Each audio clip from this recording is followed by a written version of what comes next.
지난 주일에는 소선지서 중에서 첫 번째로 호세아서 말씀을 전해드렸습니다. 믿음의 청년 호세아의 아픈 결혼 이야기, 음부된 여인 고멜과 결혼한 이야기로 우리에게 전하는 하나님의 메시지는 하나님의 긍휼, 헤세드 자비였습니다. 이스라엘 백성들이 건포도를 즐길지라도 사랑하라, 음부된 여인일지라도 사랑하라. 이게 하나님의 긍휼입니다. 이 하나님의 긍휼을 하나님의 백성들로 하여금 알기를 원하셔서 그 긍휼을 알라라고 호소하고, 또 어떤 제사보다 제물보다도 하나님이 정말 원하는 것은 하나님의 긍휼의 마음이다. 하나님의 마음이, 그 긍휼이 저와 여러분 우리에게 풍성하게 부어지기를 축복합니다.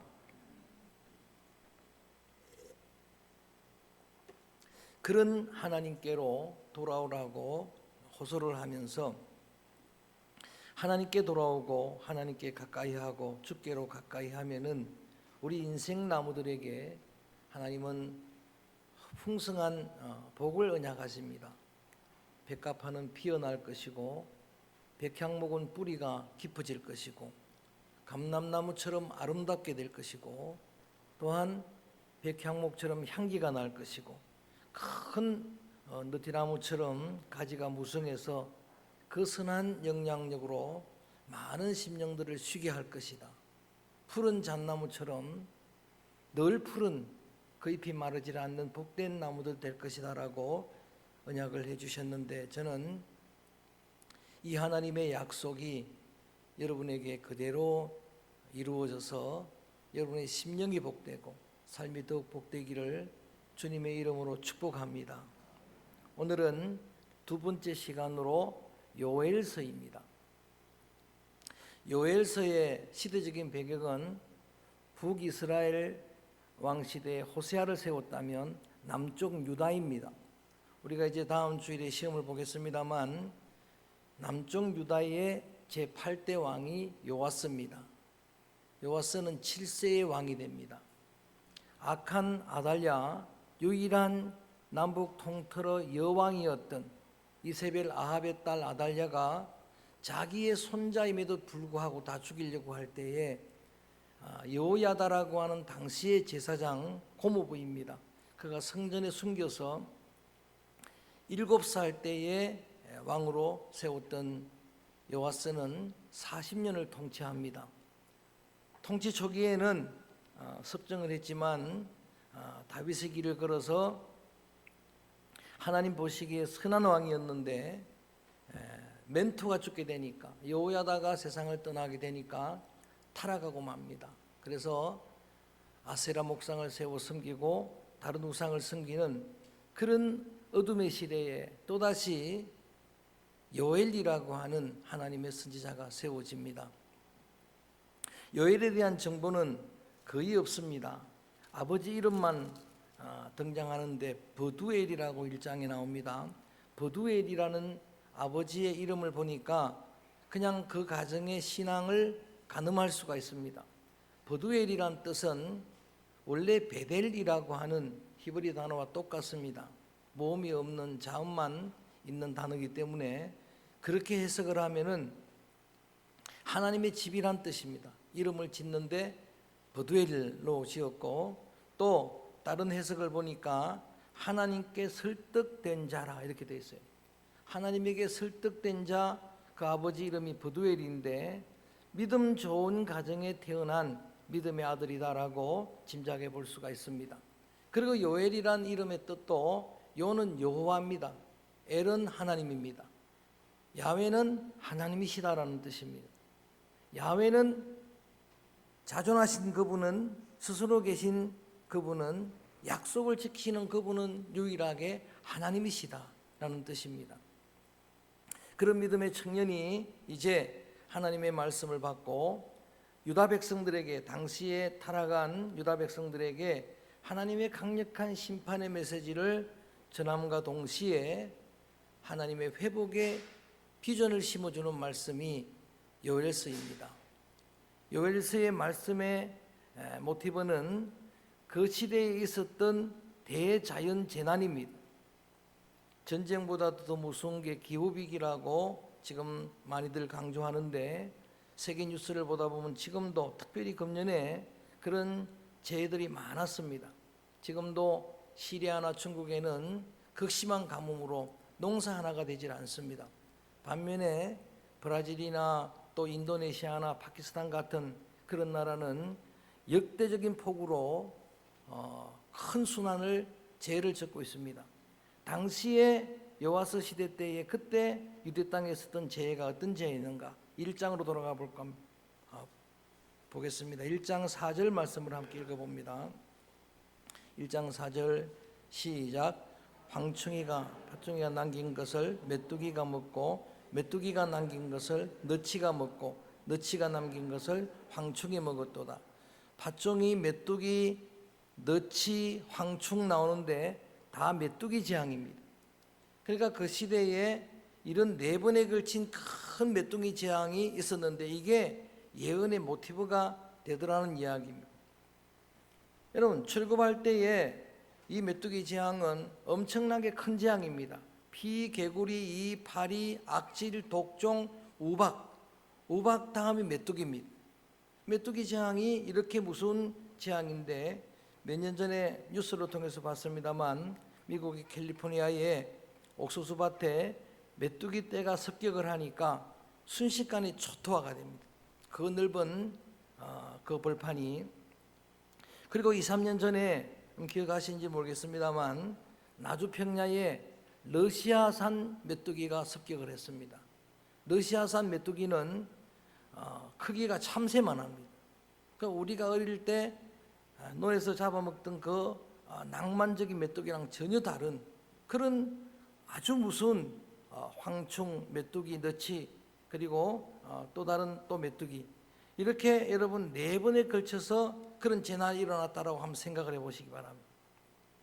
처음에 와서 조금 남긴 거를 그 다음에 다 먹어버립니다. 조금 남긴 거를 또 다 먹어버립니다. 이제 전혀 이제는 남는 게 없을 정도로 초토화되는데, 거기다가 오늘 본문 말씀 보니까 전쟁도 일어났습니다. 그래서 어떤 신학자들은 이 자연 재난을 전쟁을 비유한 것이다라고 설명하는 사람도 있어요. 메뚜기가 보니까 전사 같아요. 그리고 내용을 보니까 이족이라 그랬는데 당시에 대제국들입니다. 그런 전쟁까지 일어난 걸 보면 그 나라 상황을 짐작할 만하지요. 우크라이나 그 전쟁으로 초토화되는 현장을 뉴스로 볼 때 실감이 될 것입니다. 그러니까 이런 큰 4번의 큰 재앙이 임한 그런 상태인데, 이런 상황 속에서 요엘을 세워가지고 먼저는 누가 제일 답답하겠습니까? 누가 고통을 당하겠습니까? 그 쭉 1장에 보면은 맨 먼저는 술 취하는 자들이 울어야 할 것이다 라고 말합니다. 애주가들이, 알코올 중독자들이 왜 울게 될까요? 왜 울어야 할까요? 마실 술이 없어진 겁니다. 포도주가 떨어진 거예요. 그래서 애주가들은 울어야 할 것이고, 또 다음에 울어야 할 대상자들이 제사장들입니다.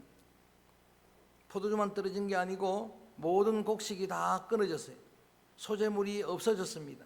그러니까 제사를 드리지 못하게 되는 그런 상황이니까 제사장도 울어야 할 것이다 라고 그렇게 했고, 또 울었을 것입니다. 코로나 때에 예배가 중단되었을 때에 그때 아마 조금이나마 그 제사가 끊긴 제사장의 마음, 예배가 끊겼을 때 주의 종들과 우리 지도자들의 마음 조금은 가늠이 될 만합니다. 그러니까 이런 상황 가운데 뿐만 아니라 농부들도 울 수밖에 없습니다. 농부들도 밀과 보리 수확이 없습니다. 포도나무가, 무화과나무가 다 이제 무너졌습니다. 그러니까 전부 이런 큰 슬픔을 당해 있는데, 1장 13절로 넘어가서 크게 한번 읽어볼까요? 이렇게 요엘 선지자는 선포하고 있습니다. 1장 13절 소리내서 시작. 제사장들아, 굵은 배를 동이고 슬피 울지어다. 제단에 수종드는 자들아 너희는 울지어다. 내 하나님께 수종드는 자들아 너희는 와서 굵은 베옷을 입고 밤이 새도록 누울지어다. 이는 소제와 전제를 너희 하나님 성전에 드리지 못함이라. 그래서 제일 먼저 요엘이 선포한 것은 울으라고 하는 이야기입니다. 울어야 될 때는 울어야 복된 것입니다. 여러분, 애통하는 자가 성경에 복이 있다라고 했습니다. 애통을 해야, 그래야 주님의 위로를 받을 수 있다라고 주님이 말씀을 하셨습니다. 자, 그렇게 여러분, 모든 사람들이 고통을 당하면서 울고 있는데 가만히 들여다보니까 그 울음이 진정한 울음이 아니더라는 이야기예요. 울기는 우는데 형식적으로 울더라는 이야기예요. 그래서 2장으로 넘어갑니다. 요엘 선지자는 이렇게 또 호소를 합니다. 2장 13절 읽어볼까요? 12절 읽어볼까요? 2장 12절 말씀 시작. 여호와의 말씀에 너희는 이제라도 금식하고 울며 애통하고 마음을 다하여 내게로 돌아오라. 이제라도 애통하라.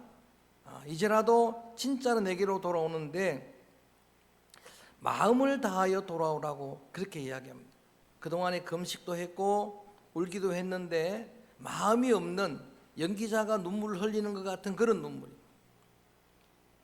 시댁에 초상이 났는데 마음이 없는데 울어야 될 때에 그렇게 곡하는 것 같은 그런 거짓 울음입니다. 위선된 울음이에요. 그래서 다시 호소하는 내용이 뭔가 마음이 필요하다는 이야기예요. 마음을 다해서 내게로 돌아오라. 성경은 계속해서 마음의 중요성을 강조합니다. 하나님은 여러분의 마음을 보시는 분입니다. 마음을 감찰하시는 분입니다. 다윗의 중심을 보시고 그 중심이 하나님께 합했다라고 말합니다. 예수님도 오늘 우리 성시교독도 했습니다만 팔복을 말할 때 대부분 다 마음의 복입니다. 마음이 가난해야 복이고, 애통하는 마음이 복이고, 의에 줄이고 목마른 그런 갈증 있는 마음이 복이고, 청결한 마음이 복이고. 아멘. 여러분, 정말 여러분 마음이 온유할 때 복이고, 마음에 화평이 있을 때 복이고, 전부 마음의 복을 강조합니다. 무릇 지킬 만한 것 중에 뭘 지켜라? 마음을 지켜라. 마음이 중요한데 마음이 없으니까, 그 진정성이 중요한데 마음 없는 예물을 하나님은 거부하시는 분이라고 말씀을 하세요. 우리 주님께서 정말 원하는 신앙은 사실 진정성이거든요. 여러분이 기도도 드리고 찬양을 드리는데 주님은 진정한 마음을 원하십니다. 그런데 그들이 드리는 걸 보니까 전부 외식하는 겁니다. 마음으로 믿어 의에 이루고 입으로 시인하여 구원의 교훈을 이루리. 그러니까 마음의 믿음이 먼저라고 강조를 하는 거예요. 김연아 선수가 결혼을 했는데, 목사님 아들인 고우림과 결혼을 했는데 결혼식 상에서 신랑이 이런 고백을 하는데 제가 적어왔습니다. 한번 천천히 읽어볼 테니까 들어보세요. 어느 때와 다름없는 일상 속 어느 날 얼굴을 빼꼼히 내밀며 해맑은 모습으로 그녀는 제 앞에 나타났다. 밝은 웃음 뒤에 자리하고 있을 상처와 외로움을 품어주고 싶은 마음을 품게 되었다. 그 김연아의 또 다른 숨겨진 그 속에 있는 외로움, 상처를 품어줄 마음이 생겨났다라고 그렇게 이야기를 합니다. 그 마음에서부터 사랑은 출발하는 거예요. 사랑한다라고 말을 하는데, 그런데 그 말을 받는 사람이 전혀 진정성을 느끼지 못합니다. 마음에 와닿지를 않는 거예요. 그래서 2장 13절에는 요절입니다. 한번 크게 읽어볼까요? 2장 13절 시작. 너희는 옷을 찢지 말고 마음을 찢고 너희 하나님 여호와께로 돌아올지어다. 그는 은혜로우시며 자비로우시며 노하기를 더디하시며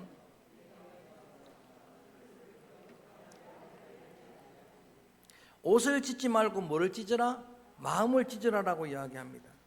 당시에 이 남유다 백성들은 조상들의 전통을 따라서 회개한다 그러면은 죄를 뒤집어 쓰고 굵은 베옷을 입고 그 다음에 옷을 찢는 걸로 다 끝이라고 생각을 했습니다.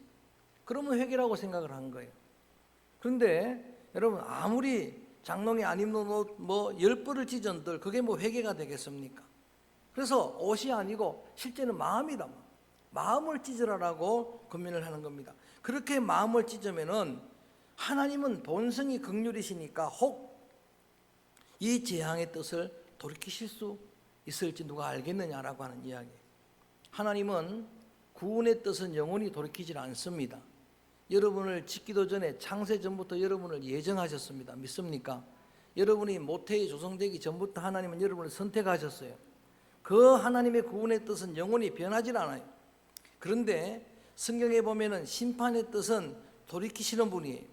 니느웨 백성들이 죄를 지었을 때에 요나가 전가한 하나님의 메시지를 듣고 백성들이 돌이킬 때에 하나님은 그들을 용서해 주셨어요. 소돔 고모라에 의인 10명 있으면은 하나님은 그 성을 사할 것이라고 말씀을 해 주셨어요. 예루살렘 성 유다 말기에 의인 한 명이 없었습니다. 그 성에 의인 한 명만 있어도 내가 성을 사하리라고 말씀을 하셨습니다. 히스기야가 하나님 앞에 간절히 벽기도를 드릴 때에 하나님은 뜻을 돌이켜서 15년 그 생명을 연장시켜 주셨어요. 그러니까 마음을 찢으면은 하나님께서 자 14절도 읽어볼까요? 혹 이렇게 하실 것이라. 14절 읽어볼까요? 14절 말씀 소리내서 시작.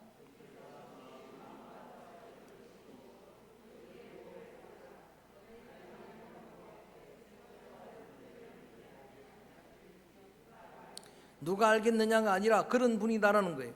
왜냐하면 그분은 속성이 긍휼이기 때문에, 속성이 자비이기 때문에 그럴 수밖에 없다는 거예요. 그래서 마음을 온전히 드리는 그런 믿음의 예배자들이 되기를 원하셨고, 하나님 앞에 드리는 찬양까지도 진정으로 드리라. 그냥 여러분들 기능적으로 뭐 화음 맞춰서 이것도 굉장히 중요하지만 그거보다는 2장 23절 한번 크게 읽어볼까요? 넘어가서 2장 23절 한번 읽어볼까요? 시작.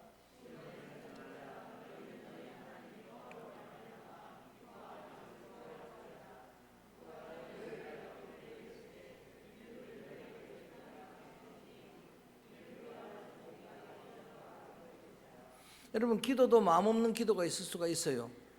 그냥 앵무새하는 것처럼 하는 기도가 있을 수가 있고, 찬양도 마찬가지입니다. 여러분들이 오늘 찬양을 드렸는데 여러분 정말 여러분의 찬양에 여러분의 마음이 진정성이 담기기를 바랍니다. 그럴 때에 감동이 되는 거예요. 하나님 앞에 찬양을 드릴 때 마음을 다할 수 있기를 바랍니다. 심령을 다할 수 있기를 바랍니다. 저는 여러분들이 찬양할 때 은혜가 되는 것은 화음 때문에 되는 게 아니에요. 그것도 귀하지만 정말 마음으로 찬양을 드릴 때에 우리에게도 감동이 됩니다. 찬양에 여러분이 찬양을 인도하고 진행을 할 때 그 곡도 중요하고 그 다음에 그런 어떤 화음도 굉장히 중요해서 은혜의 어떤 이유가 될 수 있습니다만은 여러분 진정으로 찬양을 부를 때 마음이 감동이 되더라고요. 은혜가 와요. 할렐루야. 그래서 찬양을 드릴 때도 이렇게 여호와를 정말 기뻐하고 여호와를 정말 즐거워하고, 여러분 찬양하는 그 찬양이 진정한 찬양 될 때에 여러분 속에 주님의 위로, 주님의 풍성한 은혜, 치유, 모든 하나님의 은사가 역사가 일어날 수가 있는 거예요. 그래서 이런 걸 요구를 하면서 이렇게만 하면은 이제라도 여러분 끝이 없는 겁니다. 마지막은 없는 거예요. 끝날 때까지 끝난 게 아닌가. 이제라도 그렇게 마음을 가지고 돌아와서 또 옷이 아니라 마음을 찢고 또 이제라도 마음을 들여 찬양을 하고 마음 들여 기도를 드리고 예배를 드리게 될 때 오늘의 본문입니다. 2장 28절 너무나 중요한 말씀입니다. 여러 가지 하나님께서 회복의 약속을 이른 비 늦은 비를 주시고 때를 따라 하늘을 여시고 은혜를 이루시는 그런 것도 중요하지만 진짜 우리에게 필요한 은혜가 뭘까? 2장 28절 소리내서 크게 한번 읽어봅니다. 시작. 그 후에 내가 내 영을 너희 자녀들이 장래일을 말할 것이며 너희 늙은이는 꿈을 꾸며 너희 젊은이는 이상을 볼 것이며, 제목을 그래서 이렇게 정했습니다. 한번 따라합니다. 내 영을 부으리라. 하나님의 약속이 여러 가지 귀한 약속들이 있습니다만 이른 비에 늦은 비의 은혜도 여러분 때를 따라 여러분을 하나님이 돕는 은혜도 귀중하지만 정말 중요한 것은 성령의 충만함을 입는 겁니다. 하나님의 성령의 부으심을 받는 겁니다. 아무리 번성하고 풍족하고 그 사람이 창성한다 해도 성령이 그 속에 없으면 아무런 유익이 없습니다. 아무런 의미도 없습니다. 그렇지만 우리가 때로 부족하고 연약하고 때로 가난하고 그럴지라도 주의 성령이 우리에게 임하면, 주의 영이 우리의 자녀들에게 임하면, 오늘 성경 말씀에 보니까 자녀들이 옛 성경에는 예언할 것이라 장래를 점친다는 이야기가 아닙니다. 자녀들이 예언한다는 의미는, 여기에 예언은 하나님의 말씀이에요. 예언은 하나님의 여러분 귀한 생명의 말씀인데, 여러분 자녀들이 저는 말씀의 통로 되기를 축복합니다. 하나님의 말씀의 도구 되기를 원합니다. 하나님의 은혜의 축복의 통로 되기를 축복합니다. 그런 약속을 주시는 거예요. 사르트르라고 하는 프랑스 철학가가 현대를 목표는 있는데 길을 못 찾는 시대라고, 길이 없는 시대라 했습니다만 제가 바꾸었습니다. 길은 있는데 못 찾는 거죠. 그런 시대에 자녀들이 예언하는 게 뭡니까? 여러분, 예수님이 분명히 말씀하셨어요. 내가 길이다라고. 내가 길이요 진리요 생명이라고. 그 길을 제시하는 겁니다. 그 길을 알려주는 거예요. 길을 못 찾고 있는 심령들에게 우리의 자녀들이 성령 받으면 그 길을 제시하고 주님의 뜻을 보여주고 길을 보여주는 그런 도구가 될 것입니다. 늙은이들은 꿈을 꾸리라. 늙은이란 말은 절망적인 인생을 말합니다. 이제 소망이 없는 인생들입니다. 그런데 꿈을 꾸니까 새로운 소망을 품게 되는 겁니다. 여러분, 꿈이 없으면 못 삽니다. 꿈이 없으면, 희망이 없으면 살 수가 없습니다. 그런데 아무리 힘들어도 희망이 있으면 살아갑니다. 다시 일어납니다. 소망이 중요한데, 저는 여러분들이 늙은이라고 생각하든 힘이 없다고 생각하든 새로운 꿈을 꾸게 되기를 축복합니다. 지금까지도 하나님께서 여러분을 통해 일하셨지만 앞으로도 여러분을 통해 일하실 줄로 믿습니다. 김영석 교수님은 지금 100세가 넘었는데 전국에 강연하러 다니면서 자신은 어디로 돌아가고 싶은가 물으니까 65세로 돌아가고 싶대요. 30대로 갈 줄 알았는데 40대로 갈 줄 알았는데 그 65세가 언제입니까? 대학 교수 은퇴하고 그때부터입니다. 근데 그때부터 새로운 길이 열리고 그때부터 인간의 행복을 맛볼 수 있었고, 여러분 끝난 게 아닙니다. 새로운 꿈을 꾸는 겁니다. 이 말씀을 준비하면서 저도 기도하면서 하나님 또 다른 꿈을 주시옵소서. 또 다른 꿈을 보여주시옵소서. 꿈을 꾸고 젊은이들은, 청년들은 새벽예술 같은 그 청년들이 이상을 보고 계신 젊은이들이 지금 비전이 없습니다. 하나님의 그런 소중한 비전을 보게 되는 그런 놀라운 은혜의 약속이 말씀처럼 이루어지게 되기를 축복합니다. 주님의 꿈을 꾸고 주님의 비전을 보고 열정의 비전 메이커를 되어서 그 비전을 마침내 이루어내는 우리 청년들, 우리 귀한 믿음의 자녀들 되기를 축복합니다. 이러한 하나님의 약속 뒤에도 있습니다만 좀 생략합니다. 누구든지입니다. 거기는 뭐 젊은이든 뭐 종이든 남자든 여자든 할 것 없습니다.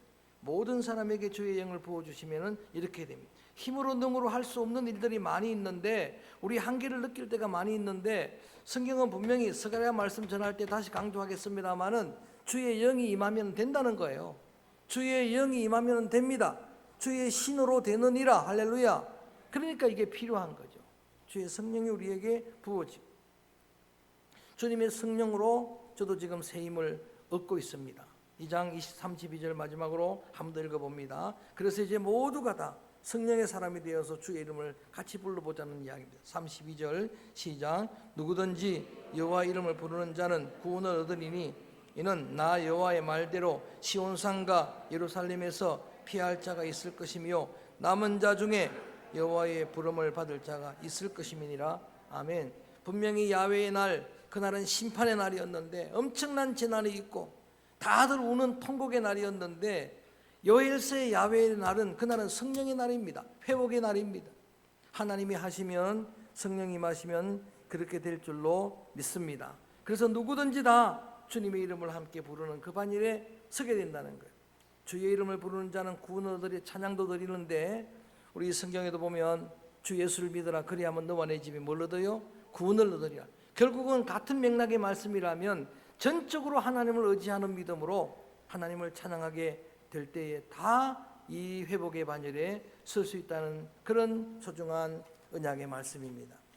이 말씀이 실제로 구체적으로 성취된 때가 사도행전 2장입니다. 사도행전 2장에 보면은 예루살렘 교회가 태동하는 말씀이 나오는데 베드로가 설교하면서 그 이야기를 하는 거예요. 술 취했다라고 사람들이 오해를 하니까 아니다. 요엘서 선지자가 예언했던 게 오늘 이루어졌다. 우리가 함께 예루살렘을 떠나지 않고 주님이 지시한 그 땅을 힘들어도 지켜내고 그 자리를 지켜내고 간절한 마음으로 모여서 함께 기도할 때에 함께 모여서 찬양할 때에 하나님께서 성령을 부어주셨다라는 이야기. 성령을 부어주시니까 불같은 성령이 내려왔어요. 불의 성령이 내려오니까 저들이 방언을 말합니다. 할렐루야. 예언을 말합니다. 뿐만 아니라 섬깁니다. 사랑을 합니다. 삶이 변화되는 거예요.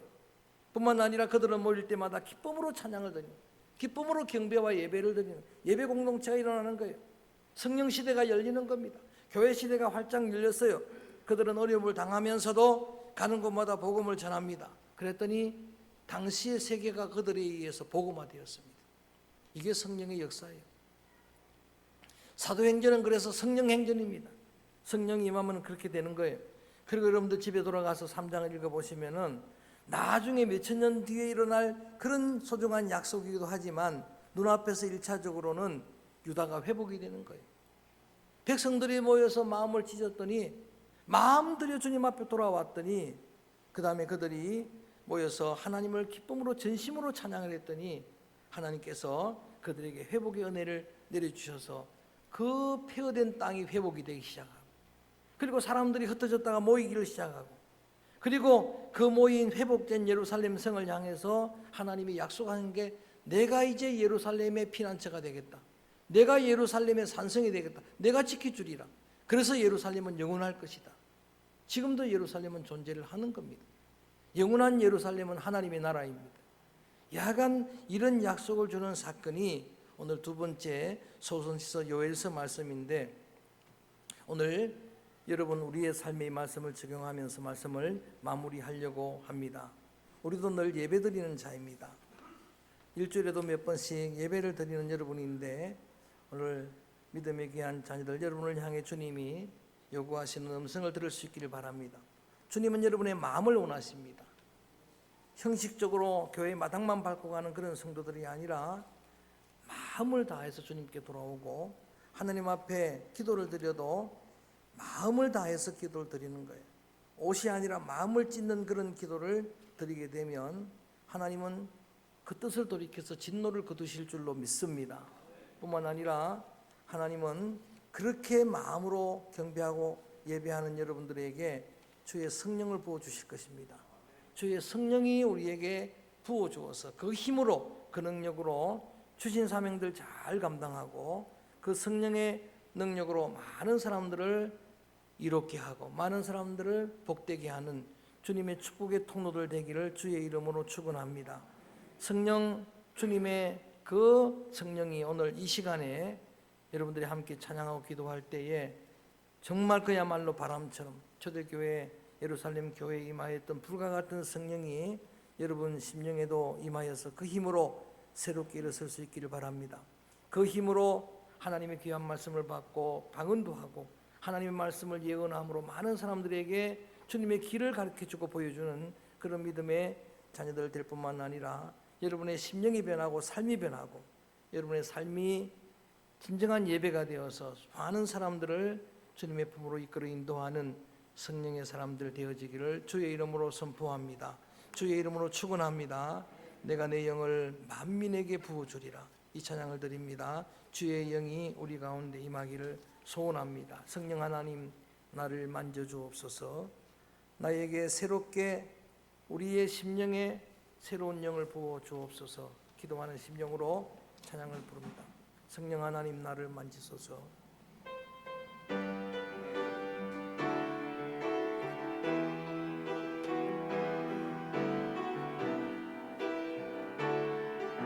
기도하는 마음으로 진정으로 찬양합니다. 성령 하나님 나를 상하고 깨어져 지친 나를 새롭게 하소서.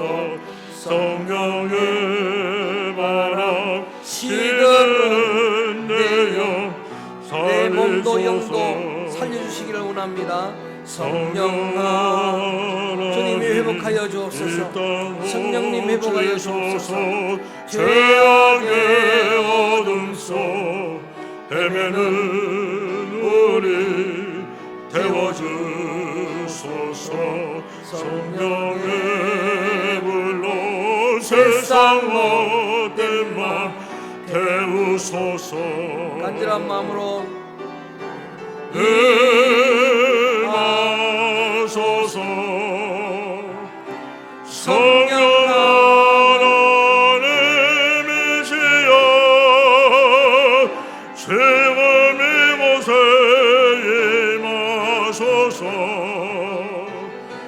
바람처럼 물처럼 성령이여 다시 한번 간절히 찬양합니다. 성령 하나님 나를 만지소서. 성령 하나님 나를 만지소서. 상하고 깨어져 지친 나를 새롭게 하소서. 성령의 바람 시드는 내 영 살리소서. 간절히 찬양합니다. 성령아 주님의 회복의 은혜가 필요합니다. 주님이 고치시리라 믿습니다. 성령님이 하실 것입니다. 어둠 속 성령의 불로 태워주옵소서. 태워주소서. 성령의 불로 세상 못된 맘 태우소서. 뜨겁게 찬양합니다. 임하소서. 성령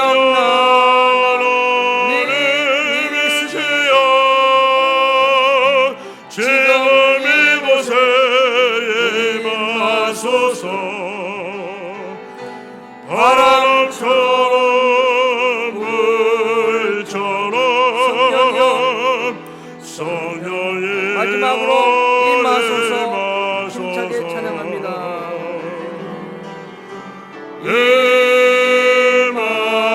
임하소서. 성령 하나님이시여 지금 이곳에 임하소서. 바람처럼 물처럼 성령이여 임하소서. 성령이여 임하소서. 성령이여 마지막으로 성령이여 임하소서. 성령이여 임하소서. 사모하는 심정으로 우리가 한 2분 동안만 같이 기도합니다. 이 은혜가 필요합니다. 어떤 상황 가운데서도 성령 부어주시면 회복이 됩니다. 하나님 도와주시옵소서. 간절한 마음으로 마음을 들여서 주님 앞에 기도합니다. 그러고 하신 하나님